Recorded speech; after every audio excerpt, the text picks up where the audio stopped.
ಬೀದಿ ಅಲ್ಲ, ಬೀದಿ ಬದಿ ವ್ಯಾಪಾರ ಮಾಡೋರಿಗೆ ಅಂದರೆ ನಾವು 50 ವರ್ಷದಿಂದ ಇದ್ದೀವಿ. ಏನೋ ಒಂದು ಅನುಕೂಲ ಮಾಡಿಕೊಟ್ರೆ ನಾವು ಇಷ್ಟು ವರ್ಷ ಜೀವನ ಮಾಡಿದ್ದೀವಿ. ನಾವು ಇನ್ನೂ ಎಷ್ಟು ದಿನ ಕಾಲ ಕಳೀತಾ ಇದ್ದೀವೋ ಗೊತ್ತಿಲ್ಲಮ್ಮ. ಅಲ್ಲಿ ಮಾರ್ಕೆಟ್ ಕಟ್ಟವ್ರೆ. ಮಾರ್ಕೆಟ್ ತರಕಾರಿ ಮಾರ್ಕೆಟ್ಗೆ ಅಂತಲೇ ಮಾರ್ಕೆಟ್ ಹೂವು ತರಕಾರಿ ಹಣ್ಣು ಎಲ್ಲ ಸೇರಿಸ್ಬೇಕು ಅಂತ ಒಂದು ಕಡೆ ಮಾರ್ಕೆಟ್ ಅಂತ ಕಟ್ಟವ್ರೆ. ಇವರೆಲ್ಲ ಸೇರ್ಕೊಂಡು ಏನು ಮಾಡವ್ರೆ, ಅದನ್ನು ಪಾರ್ಕಿಂಗ್ ಪ್ಲೇಸ್ ಮಾಡ್ಕೊಂಡವ್ರೆ. ಪಾರ್ಕಿಂಗಾರ ನ್ಯಾಯವಾಗಿದೆಯಾ? ಏನಿಲ್ಲ. ರೋಡು 98 ಅಡಿ ಇದೆ. ಈ ಫುಟ್ಪಾತ್ ಹಿಡ್ದು ಆ ಬಿಲ್ಡಿಂಗ್ ಹಿಡ್ದು ಈ ಬಿಲ್ಡಿಂಗ್ ಹಿಡ್ದು 23 ಅಡಿ ರೋಡ್ ಮಾಡವ್ರೆ. 23 ಅಡಿ ರೋಡಲ್ಲಿ ವೆಹಿಕಲ್ ಎಲ್ಲಿ ನಿಂತ್ಕೋತಾರೆ? ವೆಹಿಕಲ್ ಬರಬೇಕಲ್ಲ. 10 ಜನ ನಿಂತ್ಕೊಂಡ್ರೆ ನಮಗೂ ವ್ಯಾಪಾರ. ಮೊದಲು ಕಾರ್ ಪಾರ್ಕಿಂಗ್ ಇತ್ತು, ಇವಾಗ 2 ಕಾರ್ ಓಡಾಡೋಕ್ಕೆ ಜಾಗ ಇಲ್ಲ. ಈ ಥರ ಮಾಡಿ ಫುಟ್ಪಾತ್ ಅದು ಊರಾಗಲ ಮಾಡಿಬಿಟ್ಟು ಮಾಡಿದ್ರೆ ಯಾರಿಗೆ ಅನುಕೂಲ ಹೇಳಿ? ಫುಟ್ಪಾತ್ನವ್ರು ತಪ್ಪ, ರೋಡ್ ಮಾಡಿದವ್ರು ತಪ್ಪ ಹೇಳಿ? ರೋಡ್ ಮಾಡಿದವ್ರು ತಪ್ಪ, ಫುಟ್ಪಾತ್ನವ್ರು ತಪ್ಪ? ಮನೆ ಚಿಕ್ಕದಾಗಿತ್ತು ಮೊದಲು, ಹಿಂದೆ ಕಿತ್ಕೊಂಡು ಕೂತ್ಕೊಂಡು ಜೀವನ ಮಾಡ್ತಾಯಿದ್ರು. ಒಂದು ಊರಾಗಲ ಮಾಡಿಬಿಟ್ಟು ರೋಡ್ನ ರೋಡ್ ಅಗಲ ಆದಷ್ಟು ಜನ ಜಾಸ್ತಿ ಬಂದು ಸೇರ್ಕೋತಾವ್ರೆ. ಎಲ್ಲೆಲ್ಲಿರೋ ಬಂದು ಸೇರ್ಕೋತಾರೆ. ಇವರು ಎಲ್ಲರಿಗೂ ಲೈಸೆನ್ಸು ಅದು ಇದು ಅಂದ್ಕೊಂಡು ಹುಡುಕಿದ್ರೆ 40 ಜನ ಸಿಗ್ತಾ ಇರಲಿಲ್ಲ. ಈಗ 300 ಜನ ತೋರಿಸ್ತಾರೆ. 300 ಜನಕ್ಕೆ ಅಂಗಡಿ ಕೊಡ್ತಾರಾ? ಮನೆ ಕೊಡಬೇಕಾದ್ರೆ ಮನೇಲಿರೋರು ಹೇಳ್ತಾರೆ ನಮ್ಮ 3 ಜನ ಇರಬೇಕು, ಇಲ್ಲ 4 ಜನದ ಒಳಗಡೆ ಇರಬೇಕು ಅಂತ. ಮನೇಲಿ 10 ಜನ ಬಂದು ಸೇರಿದ್ರೆ ಓನರ್ ಮನೆ ಕೊಡ್ತಾರಾ? ಹಂಗೆ ರೋಡ್ ಅಗಲ ಫುಟ್ಪಾತ್ ಅಗಲ ಮಾಡಿಬಿಟ್ಟು ಎಲ್ಲ ಬಂದು ಎಲ್ಲಿ ದಾರಿಯೊಳಗೆ ಬರೋರೆಲ್ಲ ವ್ಯಾಪಾರ ಮಾಡೋಕ್ಕೆ ಬರ್ತಾರೆ. ಕೊರೋನಾ ಮೊದಲು ಯಾರು ಜನನೇ ಇರಲಿಲ್ಲ. ಕೊರೋನಾ ಅಂತ ಬಂದಮೇಲೆ ಎಲ್ಲ ರೋಡಲ್ಲೆಲ್ಲ ವ್ಯಾಪಾರ. ಮತ್ತು ನೋಡಿ, ಬೆಳಗ್ಗೆಯಿಂದ ಕೂತಿದ್ವಿ, ಇನ್ನೂ ಗೋಣಿ ಇಲ್ಲ.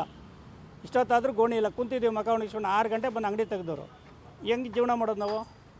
ಯಾವ್ದಾರ ಒಂದು ನಿರ್ಧಾರ ಮಾಡಬೇಕು ಇಲ್ಲವ್ರಾ? ಇಲ್ಲ ಒಂದು ನೀಟಾಗಿ ಎಲ್ಲಾರ ಒಂದು ಗಾಡಿ ವ್ಯವಸ್ಥೆ ಮಾಡಿ ಕೊಡಬೇಕು. ಇಷ್ಟಾಗಲ್ಲ ಮಾಡಿಬಿಟ್ಟು ರೋಡ್ನ ಯಾರಿಗೆ ಇದು ಮಾಡ್ತಾರೆ ಹೇಳಿ? ಈಗ ನಿನ್ನೆ ಕೃಷ್ಣಬೈರೇಗೌಡರು ಆರ್ಡರ್ ಮಾಡಿರೋಂಥದ್ದು ಏನಂತಂದರೆ ಬೀದಿ ಬದಿ ಏನು ಅಂಗಡಿಗಳು ಇಟ್ಕೊಂಡಿದ್ರು ಅದನ್ನೆಲ್ಲ ತೆರವುಗೊಳಿಸಲೇಬೇಕು ಅನ್ನೋದು. ಅದಕ್ಕೆ ನಿಮ್ಮ ಮಾಡಿದ್ರೆ ಬೀದಿ ಅವರು ಹೊಸ್ದಾಗಿ ಬಂದವ್ರೆ. ಇಲ್ಲಿ ಪ್ರಾಬ್ಲಮ್ ಏನು ಅಂತ ಗೊತ್ತಿಲ್ವಲ್ಲ. ಇಲ್ಲ, ಮನೇಲಿರೋ ಇವರು ಎಲ್ಲ ಕುಂತಿರ್ತಾರೆ. ಮನೇಲಿರೋ ಜಗಳನ ಇವ್ರಿಗೆ ಗೊತ್ತಿರ್ತದ? ಮನೇಲಿರೋ ಜಗಳನ ಬಗೆಹರಿಸ್ಬೇಕಾದವ್ರು ಯಾರು? ಮನೇಲಿ ಇವ್ರಿಗೆ ನೋಡಿ, ಮನೇಲಿ ಈ ಥರ ಪ್ರಾಬ್ಲಮ್ ಐತೆ, ದಾರಿ ತಪ್ತಾವ್ರೆ, ನೋಡಿ ಅದನ್ನು ಬಿಗಿ ಮಾಡಿ ಅಂತ ಹೇಳಬೇಕು. ಅವತ್ತಿಂದನೂ ಅವ್ರನ್ನ ಮಕ್ಕಳನ್ನ ಬೆಳೆಯೋಕೆ ಹೆಂಗನಾಗ ಅಡ್ಡದಿಡ್ಡಿ ಬೆಳೆಯೋಕೆ ಬಿಟ್ಬಿಟ್ಟು ಇವತ್ತು ಬಂದು ಸಡನ್ನಾಗಿ ಹೊಟ್ಟೆ ಮೇಲೆ ಹೊಡೆದ್ಬಿಟ್ರೆ ಏನು ಮಾಡ್ತಾರೆ? ಸ್ವಲ್ಪ ಟೈಮ್ ಕೊಡಬೇಕು. ಇಲ್ಲ ಮಾರ್ಕೆಟು ಅಂತ ಮಾಡ್ತಾಯಿದ್ದೀರಲ್ಲ, ಮಾರ್ಕೆಟು ಅಂತ ಮಾಡ್ತಾಯಿದ್ದೀರ, ಮಾರ್ಕೆಟು ಒಂದು ವ್ಯವಸ್ಥೆ ಮಾಡಬೇಕು. ಮಾರ್ಕೆಟ್ ಓಪನ್ ಪ್ಲೇಸ್ ಇದ್ದರೆ 100 ಜನ ಬರ್ತಾರೆ, 100 ಜನ ಹೋಯ್ತಾರೆ. ಯಾರನ್ನ ಅಂತ ಕಾಯ್ಕೊಂಡಿರ್ತಾರೆ? ಇಲ್ವರಾ? ದಾರಿಲಿ ಹೋಗೋರು ಎಲ್ಲ ಹೋಯ್ತಾ ಇರ್ತಾರೆ. ಅವ್ರು ಜೀವನ ಮಾಡಬೇಕಲ್ವಾ? ಬರ್ತಾರೆ, ತಾಳಪ್ಪ ಜಾಗ ಫ್ರೀ ಆಗೈತೆ, ನಾವು ಒಂದು ಮಂಕ್ರಿ ಇಟ್ಕೊಂಡು ವ್ಯಾಪಾರ ಮಾಡೋಣ ಅಂತಾರೆ. ಇವ್ರು ಮಾಡೋ ಮೊದಲೇ ಒಂದು ಅವತ್ತೆಲ್ಲ ಹುಡ್ಕೋರು 40 ಜನ ಇರಲಿಲ್ಲ. ಈಗ 300 ಜನ ಬಂತಂದರೆ ಕೆಲವ್ರು ಏನು ಮಾಡ್ತಾರೆ? ದುಡ್ಡು ಇಸ್ಕೊತಾರೆ, ಲೈಸೆನ್ಸ್ ಮಾಡಿಸ್ಕೊಡ್ತಾರೆ, ಇದು ಮಾಡ್ತಾರೆ. ಅದೆಲ್ಲ ಮಾಡಿ ಯಾಕೆ ಇದು ಮಾಡಿದ್ರೆ ಏನಾಗುತ್ತೆ? ಅನುಕೂಲ ಮಾಡಬೇಕು. ಅಳುಬರೆಲ್ಲ ಏನವ್ರೆ ಅವ್ರಿಗೆಲ್ಲ ಒಂದು ದಾರಿ ಮಾಡಿ, ಇದ್ದವ್ರಿಗೆಲ್ಲ ಏನು ಮಾಡಬೇಕೋ ಮಾಡಬೇಕು. ನನ್ನ ಹೆಸರು ಹನುಮಯ್ಯ ಅಂತ. ನಾವು 50 ವರ್ಷದಿಂದ ಇದ್ದೀವಿ ನೋಡಿ. ಮೋರಿ ಮೇಲೆ ಮಾರ್ಕೆಟಲ್ಲಿ ಕಡೆ ಇಲ್ಲೇ ಕುಂತ್ಕೊಂಡು ಜೀವನ ಮಾಡ್ತಾಯಿದ್ದೋ ನಾವು. ಚೀಲ ಹಾಸ್ಕೊಂಡು ಮನಗಿದ್ದವ್ರು ನಾವು. ಹಿಂಗಾಗಿದೆ. ಒಂದು ಮಾಡಲಿ, ಒಂದು ಅನುಕೂಲ ಮಾಡಲಿ. ಈಗ ನಮಗೆ ಏನಾಗುತ್ತೆ ಗೊತ್ತಾ? ಯಾರು ಒಬ್ರು ವ್ಯಾಪಾರ ಮಾಡ್ಬೇಕಾರೆ ಬಂದು ಒಂದು ವೆಹಿಕಲ್ ಬಂದು ನಿಂತ್ಕೋಬೇಕು ನಮ್ಮ ಅಂಗಡಿ ಮುಂದೆ. ಅವ್ರು ನಿಂತ್ಕೊಂಡ್ರೆ ನಮ್ಗೆ ವ್ಯಾಪಾರ ಮಾಡ್ತಾರೆ. ನಿಂತ್ಕೊಳ್ಳೋಕೆ ಇಲ್ಲಿ ಜಾಗ ಇಲ್ದಾರೆ ನಾವು ಯಾರು ವ್ಯಾಪಾರ ಮಾಡೋದು ಹೇಳಿ? ವೆಹಿಕಲ್ಲೇ ಬರಲಿಲ್ಲ ಅಂದರೆ ನಾವು ವ್ಯಾಪಾರ ಮಾಡೋಕ್ಕಾಗಲ್ಲ. ಈಗ ನೀವು ಹೋಯ್ತಾ ಇದ್ದೀರಾ, ನಿಮ್ಮ ಹತ್ರ ನಮ್ಗೆ ಮಾತಾಡಿ ಅಂದರೆ ನಾನು ಮಾತಾಡ್ದೇವ್ರು ತಾನೇ ನಾವು ಮಾತಾಡೋಕೆ ನಿಮಗೆ ಇದಾಗೋದು. ನಾವು ಮಾತಾಡಲಿಲ್ಲ ಅಂದರೆ ಏನಾಗುತ್ತೆ ಹೇಳಿ? ಪರಿಸ್ಥಿತಿ ಅರ್ಥ ಮಾಡಬೇಕು. ಒಟ್ಟಿಗೆ ಮಾಡಿಬಿಟ್ಟು ಹೊಟ್ಟೆ ಮೇಲೆ ಹೊಡೆದ್ಬಿಟ್ರೆ ಏನು ಮಾಡೋಕ್ಕಾಗುತ್ತೆ ಹೇಳಿ? ಒಂದು ಅನುಕೂಲ ಮಾಡಿ, ಎಲ್ಲ ಮಾಡಿ, ನೀವು ಒಂದು ಇದು ಮಾಡಿ ಅಂತ ಏನಾದ್ರು ಒಂದು ದಾರಿ ಮಾಡಬೇಕು. ದಾರಿ ಮಾಡಿಕೊಟ್ರೆ ಎಲ್ಲರೂ ಬರ್ತಾರೆ, ಬಡವರು ಬದುಕ್ರೆಲ್ಲ. ನೀವು ರೋಡ ಮನೆ ಆಗಲಿ ಅಂದ್ಬಿಟ್ಟು ಎಷ್ಟು ಜನ ಓನರ್ ಮನೆ ಬಾಡಿಗೆ ಕೊಟ್ಬಿಟ್ಟು 4 ಜನಕ್ಕೆ ಕೊಟ್ಬಿಟ್ಟು 40 ಜನ ಬಂದು ಮನೇಲಿದ್ದರೆ ಆಗುತ್ತಾ? ಅದನ್ನು ಮಾಡಬೇಕಾದ ಕರ್ತವ್ಯ ಹಿಂದಿನಿಂದ ಮಾಡ್ಕೊಂಬರ್ಬೇಕು. ಈಗ ಸಡನ್ನಾಗಿ ಬಂದು ಹೊಟ್ಟೆ ಮೇಲೆ ಹೊಡೆದ್ಬಿಟ್ರೆ ಅವ್ರು ಏನು ಮಾಡ್ತಾರೆ?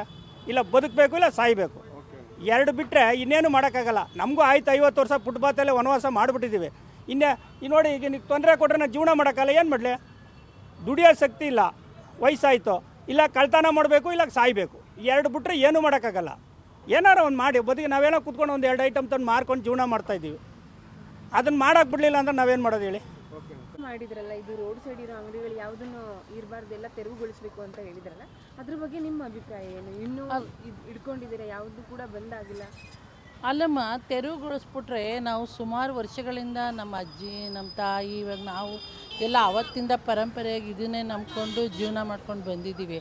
ಈಗ ಏಕಾಏಕಿ ತೆರವುಗೊಳಿಸ್ಬಿಡ್ತೀವಿ ಅಂತ ಅಂದರೆ ನಾವೆಲ್ಲ ಏನು ಜೀವನ ಮಾಡೋಣ? ಎಲ್ಲಿ ಹೋಗೋಣ? ಅಲ್ವಾ? ಈಗೇನೆ ವಯಸ್ಸಿದ್ದರೆ ಎಲ್ಲರೂ ಬೇರೆ ಕಡೆ ಹೋಗಿ ಜೀವನ ಮಾಡ್ಬೋದು. ವಯಸ್ಸಾಗಿದೆ, ಸರಿಯಾಗಿ ಅರ್ಧಕ್ಕರ್ಧ ಎಜುಕೇಷನ್ಗಳಿಲ್ಲ, ಏನಿಲ್ಲ, ಎಲ್ಲಿ ಕೆಲಸ ಕೊಡ್ತಾರೆ ನಮ್ಗಳಿಗೆ? ಎಲ್ಲಿ ಜೀವನ ಮಾಡೋದು ಅಲ್ವಾ? ಈಗ ಏಕಾಏಕಿ ಹೆಂಗೆ ತೆರವುಗೊಳಿಸೋಕ್ಕಾಗುತ್ತೆ ಇವರು ನಮ್ಮನ್ನು? ಅಂದ್ರೆ 31ನೇ ತಾರೀಕು ತನಕ ಅಂತ ಹೇಳಿದ್ರಲ್ವ, ಅಲ್ಲಿ ಗಂಟೆ ಟೈಮ್ ಕೊಟ್ಟಿದ್ರು. ಹೇಳಿದ್ರು, ಆದರೆ ಇದ್ರ ಬಗ್ಗೆ ಏನಿಲ್ಲ. ಇದು ಭಾಳ ವರ್ಷದಿಂದ ಹಳೆ, ಅಂದರೆ ನಮ್ಮ ಅಜ್ಜಿ ಕಾಲದಿಂದ ಅಂದರೆ ಇವಾಗ ನಮಗೆ ಒಂದು 55-60 ವರ್ಷ ಆಗ್ತಾ ಬರ್ತಾ ಇದೆ. ನಮ್ಮ ಅಜ್ಜಿ ಕಾಲದಿಂದ ಅಂದರೆ ನೀವೇ ಲೆಕ್ಕ ಹಾಕಿ ಎಷ್ಟು ವರ್ಷದಿಂದ ಇದ್ದೀವಿ, ಒಂದು 80 ವರ್ಷ ಮೇಲಿಂದನೇ ಇದ್ದೀವಿ. ಅವತ್ತಿಂದ ಇದನ್ನು ಇದು ಮಾಡ್ಕೊಂಬಂದಿರೋದು, ಇವತ್ತು ಏಕಾಏಕಿ ಹೆಂಗೆ ಮಾಡೋಕ್ಕಾಗ್ತಾರೆ ಅಲ್ವಾ? ಈಗ ಮಾಡ್ತೀವಿ ಅಂತ ಹೇಳ್ತಾ ಇದ್ದಾರೆ, ಆದರೆ ನಮ್ಮ ಸಮಸ್ಯೆಗೆ ಒಂದು ಪರಿಹಾರ ಕೊಟ್ಬಿಟ್ಟು ಅವ್ರು ಮಾಡಬೇಕಷ್ಟೆ. ಏನಂದರೆ ಇವಾಗ ಇಂಥ ಒಂದು ಜಾಗ ಒಂದು ಇದು ಅಂತೇಳಿ ಮಾಡಬೇಕು. ಈಗ ಕೊರೋನಾದಲ್ಲಿ ಏನು ಮಾಡಿದ್ರು, ಲಾಕ್ಡೌನಲ್ಲಿ ಹಣ್ಣು ಹೂವು ತರಕಾರಿ ಮಾರ್ಬೋದು, ಅದಕ್ಕೆಲ್ಲ ಪರ್ಮಿಷನ್ ಇದೆ ಅಂತ ಅನೌನ್ಸ್ ಮಾಡಿದ್ರು. ಆವಾಗ ಈ ಕೆಲಸ ಕಾರ್ಯ ಇಲ್ಲದೆ ಇದ್ದವ್ರು ಏನು ಮಾಡಿದ್ರು, ಇದನ್ನೇ ಶುರು ಮಾಡ್ಕೊಂಡ್ರು. ಆದಮೇಲೂ ಕೊರೋನಾ ಮುಗ್ದು ಕೆಲಸಗಳೆಲ್ಲ ಶುರು ಆದಮೇಲೆ ವ್ಯಾಪಾರ ಸ್ಟಾರ್ಟ್ ಮಾಡಿದವ್ರು ಯಾರೂ ನಿಲ್ಲಿಸಿಲ್ಲ, ಇದನ್ನೇ ಕಂಟಿನ್ಯೂ ಮಾಡಿಬಿಟ್ಟಿದ್ದಾರೆ. ಹಂಗಾಗಿ ಇಲ್ಲಿ ಭಾಳ ಜನ ಜಾಸ್ತಿ ಆಗಿದ್ದಾರೆ. ಹಂಗೆ ಲೆಕ್ಕ ತೊಗೊಂಡ್ರೆ ಬರೀ 125 ಜನ ಇಲ್ಲ ಅಷ್ಟೇ ಇರೋದು. ಅವ್ರಿಗೆಲ್ಲ ಜಾಗ ಮಾಡಿಕೊಡ್ತೀವಿ ಅಂತ ಹೇಳಿದ್ರು. ಈಗ ಏನು ಮಾಡ್ತಾರೋ ನೋಡಬೇಕು. ಅರೆ ಇದು ಮಾರ್ಕೆಟ್ ಇದೆ, ತರಕಾರಿ ಮಾರ್ಕೆಟ್ ಇದೆ, ಇದಕ್ಕೆ ಬಾಡಿಗೆ ಎಲ್ಲ ಕಟ್ತಾ ಇದ್ವಿ ನಾವು. ಈಗ ಸ್ವಲ್ಪ ದಿವಸದಿಂದ ಇದು ಮಾಡಿದ್ದಾರೆ ಅಷ್ಟೇ. ಆಲ್ರೆಡಿ ಮಾರ್ಕೆಟಿಗೆ ಬಾಡಿಗೆ ಕಟ್ಟಿದ್ದೀವಿ, ನಾವು ಕಟ್ತಾ ಇದ್ದೀವಿ. ಹಂಗಾಗಿ ಈಗ ನಮಗೇನು ಮಾಡಿಕೊಡ್ತಾರೆ ನೋಡಬೇಕು. ನನ್ನ ಹೆಸರು ವಿಜಯಮ್ಮ ಅಂತ.